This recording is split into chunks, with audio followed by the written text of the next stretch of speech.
In diesem Video kommt nun alles zusammen. In unserer Serie Wallpaper für Grafikdesigner haben wir jetzt im Procreate Hintergründe gemalt, wir haben Splashes hinzugefügt und wir haben auch erste Linearts gemacht. Und nun wollen wir das Ganze am Computer zusammenbringen, und zwar so, dass du nicht nur Wallpaper für ein Smartphone anbieten kannst, sondern eben auch Hintergründe für ein Tablet oder auch für den Computer.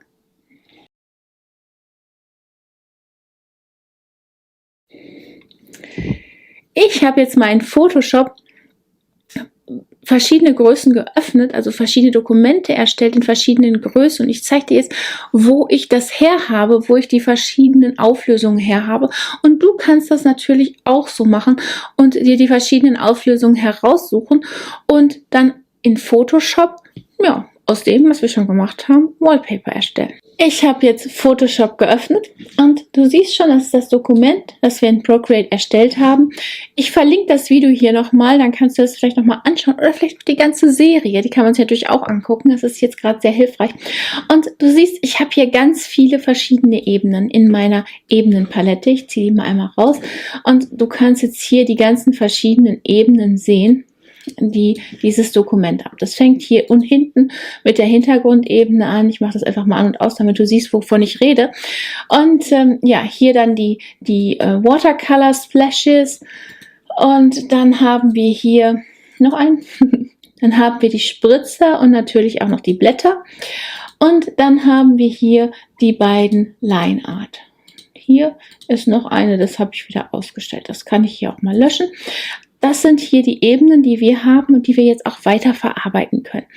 Wie machen wir das denn jetzt? Ja, als erstes habe ich einmal die Auflösung fürs iPad habe ich mir herausgesucht und halt auch in dieser Größe erstellt. Das mache ich über Datei neu oder eben Command N und gebe einfach hier die Daten ein, die Breite und die Höhe. Das haben wir alles schon gemacht. Wo ich das jetzt her habe, ist in dem Fall von der Apple-Seite. Du kannst natürlich schauen, was dein Bildschirm für eine Auflösung hat. Es lässt sich auch alles immer ein bisschen skalieren. Deswegen ist das gar nicht schlimm, wenn das nicht 100% passt. Ich sag mal, in 95% aller Fälle passt das für das Gerät schon irgendwie. Ja? Wir können natürlich nicht alle Fälle abdecken, nicht alle Eventualitäten.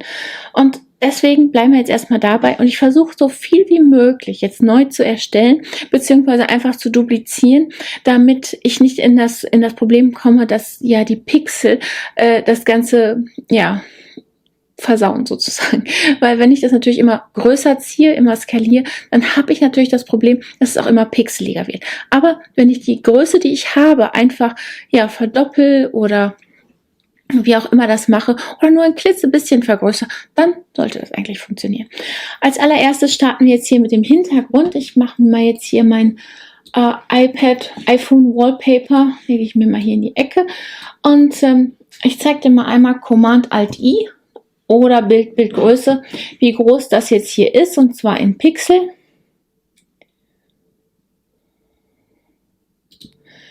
(2160 mal 1620, das ist die Größe des aktuellen iPads, ändert sich immer. Deswegen bitte nicht einfach so übernehmen, einmal nachgucken, was du für eine Größe brauchst und wofür du designen möchtest. Also, ich gehe jetzt hier unten auf den kleinen Kreis, nur halb weiß, halb schwarz, und klicke auf Farbfläche, und dann kann ich mir hier die Farbe herauspicken. Bitte Achtung, dass du nicht diese Splashes hier nimmst, weil die sind natürlich heller als das andere, und dann klicke ich hier auf OK und habe auf jeden Fall schon mal meine Hintergrundebene. Dann hatten wir gesagt, also das war die Hintergrundebene, im zweiten haben wir jetzt hier diese Splashes. Und ich nehme jetzt einfach die Ebene und ziehe das auf mein Dokument. Und du siehst schon, wie groß das ist. Also das brauchen wir hier gar nicht groß skalieren. Wir können das einfach so übernehmen. Ich habe jetzt Command T gedrückt und schiebe das dahin, wo ich es jetzt hinhaben will. Ich mache das so ungefähr, dass wir das ähnlich haben wie das, was wir bereits haben. Jetzt könnte ich das einfach duplizieren oder eben hier die zweite Ebene nochmal genauso. Ich nehme die einfach, linke Maustaste, und ziehe die rüber. Und habe nochmal dasselbe hier, immer ein bisschen anders. Ne? Können natürlich nicht immer dieselben Splashes produzieren, deswegen ändert sich das immer ein bisschen. Aber gut, so habe ich auch hier. Nächster Schritt, jetzt brauche ich meine Spritzer und die Blätter. ziehe ich auch wieder rüber und du siehst schon, wie groß das ist. Wenn ich das im iPad schon recht groß anlege, kann da natürlich nicht viel passieren, ne? Also kann ich hier schon mal eine Seite abdecken. Jetzt mache ich Command J, um das Ganze zu duplizieren. Oder ich kann natürlich auch rechte Maustaste und dann Ebene duplizieren. Das geht auch. Bleibt dir überlassen, kannst du machen, wie du möchtest. Und jetzt schauen wir einmal, dass das so einigermaßen passt. Du siehst schon, was passiert, ne? Hier passt es natürlich so gar nicht. Deswegen ziehe ich das jetzt einfach ein bisschen rüber und gehe jetzt hin und radiere etwas weg, ne? Ich muss hier ein bisschen radieren und da ein bisschen, damit das Ganze wieder einheitlich wird. Also nehmen wir uns hier den Radierer. Und hier kann ich natürlich noch die Größe einstellen. Muss ich mal gucken. Ja, das sieht schon ganz gut aus. Und ich sollte vielleicht auch einen nehmen, ja, der nicht so ganz glatt ist, ne? Der so ein bisschen gespreadet ist, damit ich ja das ein bisschen wegtupfen kann sozusagen, damit das nicht so gleichmäßig aussieht und hinterher auch gar nicht auffällt. Also ziemlich groß. Ja, ach, muss aber noch ein bisschen, ein ganzes Stück größer noch. Kann ich noch mal hier drauf. Ja, so kommen wir der Sache schon näher. Und dann gehe ich hier einfach rein. Der Kopierstempel kann nicht verwendet werden. Gut. Jetzt springt er wieder um. Das ist mir schon öfter passiert, dass er einfach auf den Kopierpinsel umspringt. Ich lasse es jetzt einfach mal bei dem sehr runden. Wenn es bei dir funktioniert, dann nimm einfach den, der das Ganze ein bisschen spreadet. Aber du siehst, das Problem ist dasselbe. Ich gehe einfach hier drüber und radiere ein bisschen was weg. Ja, im Prinzip, bis es mir gefällt. Und mir gefällt es in dem Fall, wenn das Ganze ja relativ gleichmäßig aussieht, ne? Wenn das nicht einfach so ja abgehackelt wirkt, ne? Deswegen bin ich jetzt erstmal auf der Ebene. Ich kann natürlich gleich noch, du siehst schon, das hier kann ich nicht wegpinseln. Das liegt einfach daran, dass ich hier eine andere Ebene annehmen muss. Und zwar die da drunter. Und dann kann ich auch hier reingehen und das wegpinseln. Das ist jetzt sehr gut. Deswegen bitte im iPad, wenn du das designst, immer auf verschiedene Ebenen legen. Weil wenn du das nicht machst, wäre es jetzt an dieser Stelle unmöglich, das Ganze zu trennen. Dann würde ich die Hintergrundebene wegpinseln. Ich würde das aufeinanderlegen müssen. Also im Prinzip sind hier die Ebenen wirklich, ja, die sind dein Freund, ne? Die sorgen dafür, dass du das Ganze für verschiedene Geräte erstellen kannst, ne?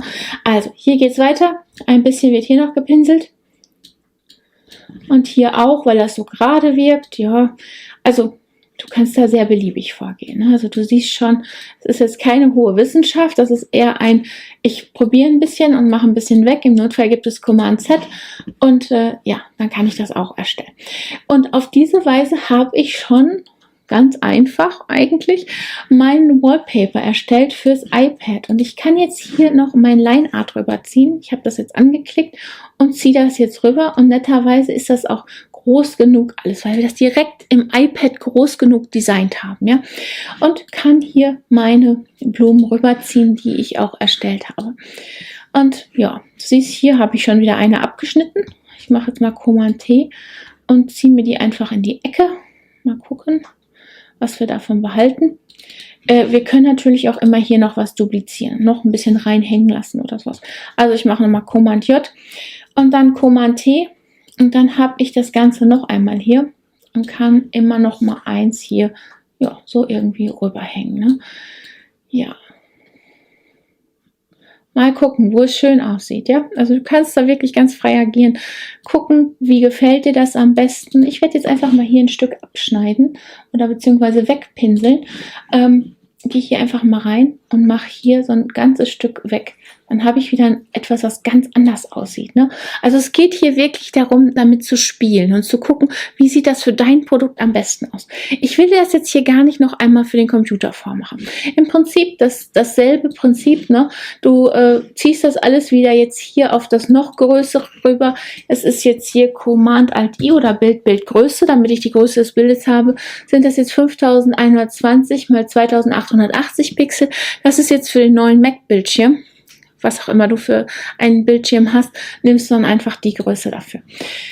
Wie auch immer, es funktioniert und auf diese Weise kannst du für verschiedene Produkte deine Wallpaper designen. Und du solltest dir auch die Zeit nehmen, das nicht nur für ein Smartphone zu machen, sondern ja, vielleicht wirklich auch noch fürs iPad und vielleicht auch noch für den Computerbildschirm. Also haben ja nicht alle nur ein Gerät, ne? Und deswegen ist es eine ganz gute Sache, wenn du so ein Set anbieten kannst. Sets sind immer gut, ist genau wie Serien hier auf YouTube. Ich bin sicher, du schaust dir auch ganz gerne die Serien an, dass du einfach ja mehr Informationen kriegst, die ich in ein Video reinpacken könnte. Also keine allzu schlechte Idee. Ja, ich möchte dich natürlich noch einmal auf unseren Kurs Watercolor für Grafikdesigner hinweisen, nämlich da zeige ich dir auch, wie du solche Sachen komplett selber malst. Ne? Also ob das jetzt diese Splashes sind oder ob das die Blätter sind, auch die muss man ja irgendwie in den Computer bekommen, wenn man die gemalt hat. Ne? Natürlich geht das alles mit Pinsel in Procreate, aber du kannst es auch ganz komplett analog machen. Ne? Und das zeige ich dir in dem Watercolor-Kurs von A bis Z, wie das funktioniert. Ja, ich hoffe, das Video hat dir gefallen und wenn dem so ist, dann abonnier doch bitte unseren Kanal, klick die kleine Glocke an, damit du benachrichtigt wirst, wann immer wir ein neues Video posten und vergiss nicht auf den Like-Button zu klicken. Bis zum nächsten Mal. Tschüss!